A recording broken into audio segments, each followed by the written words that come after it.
Hello everybody, this is Toys R Us and welcome to another edition of What's Happening Wednesday. This is another weekly roundup show that I like to do in this channel, which gives me the perfect opportunity to keep you guys up to date with things that I've found going on in the world of Transformers. So I'm going to kick off with good news for Americans because the Star Raiders Deluxe and Voyagers have started to pop up everywhere at retail. These have been found at Walmart stores in Connecticut, Maryland, Oklahoma and Alabama. This information again, as always, is taken from TFW 2005, where they do regular sighting updates as well.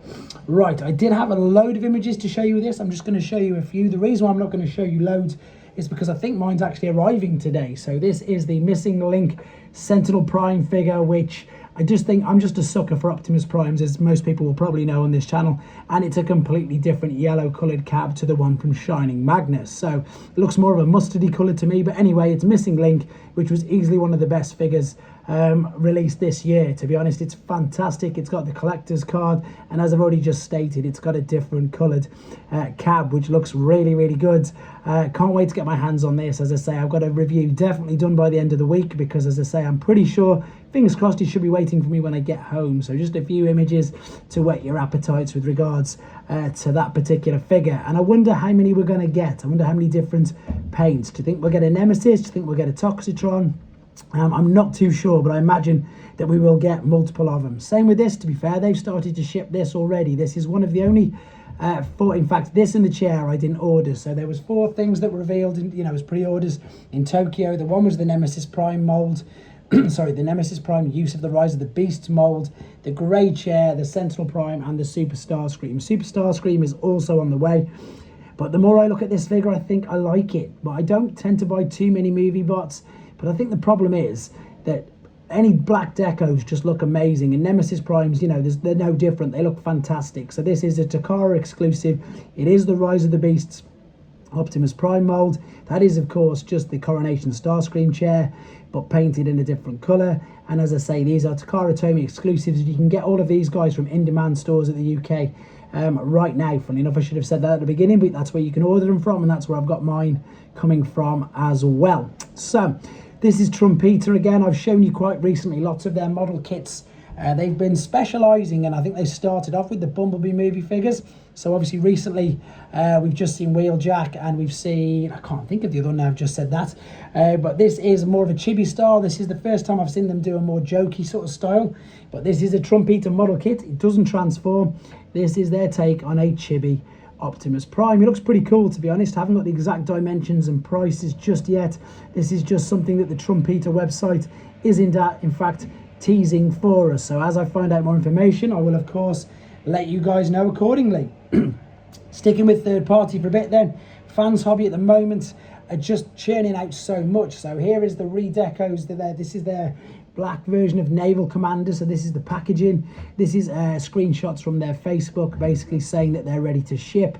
This is what the packaging is going to look like, and then it's got them compared with some of the other versions and the color schemes used of that particular mold. So as I say, at the moment they seem to be focusing more on the Armada toy line as well as Master Force, and it's great to see, because these are, as I say, masterpiece scale figures. And here is your red Saber team, which again, these are shipping as well. This is all information and screenshots from Fans Hobby's Facebook page.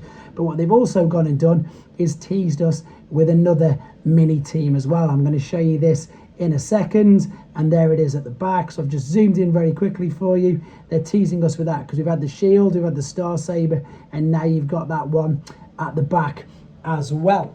Okay, moving on to something that you've probably seen a lot of on this channel, but maybe not these particular images. And let's be honest, this figure seems to have been quite well talked about over the last few days, at least anyway. So this is Newage's S01 Romulus, which is a chug scale G1 Megatron. Now initially they were saying it's going to scale with Studio Series Optimus Prime. It's just a fraction, perhaps. You judge for yourself if you think it's too small. These are actual comparison images. There's Studio Series 86 Optimus. He's not too far off, but the reason why people want this so much, it does look like he scales a little bit better with that one. So maybe he was always planned to go with Earthrise and they just rushed it out quickly to go with him. But I still think it looks good. I still think he scales quite well, to be honest, as you'll see with the other Decepticons in these images. But the reason why people want this particular figure is what you're about to see right now. So if you've been living under a rock for the last week or so, that is what he turns into, and that is of course what we know we can't get with mainline Studio Series 86. So they've seen a gap in the market. They very cleverly called him the Studio Series Megatron, even though of course it is a third-party company, but he does transform. He does come with a load of accessories. I love that particular one, of course, from the first or second episode where he flies off over Hoover Dam. But as I said, most importantly, he transforms into his original Generation 1 alternate mode form. So there you go, guys.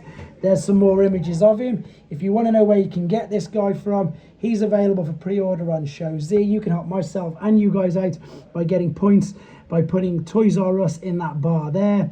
And then here's a quick look at some of the pre-orders. There's the Megatron there. There's some New Age Snarls. There's the new Jetfire, which looks really good, to be honest. Again, that's a third-party company. What we've got now is 3-0 and YOLO Park model kits. There's the Missing Link Sentinel Prime. There's Doctor Wu figures. There's everything on here. There's Masterpiece. There's Missing Links, as I say. There's Movie Masterpiece. There's God Bomber. And there's the Takara T-Spark Rodimus. There's everything on here apart from mainline Studio Series and indeed Generation. So you can get Masterpiece, upgrade kits, third parties, everything on there. As always, guys, I'll keep you updated with things that are happening. I'm going to put the Filch video up today. I didn't put her up yesterday because I felt that I'd already put too much content out. And as I say, I've got 5 of the Optimus Prime comparisons left to go as well.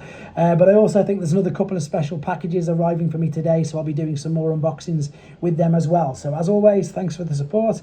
I'll take care and I'll catch up with you soon.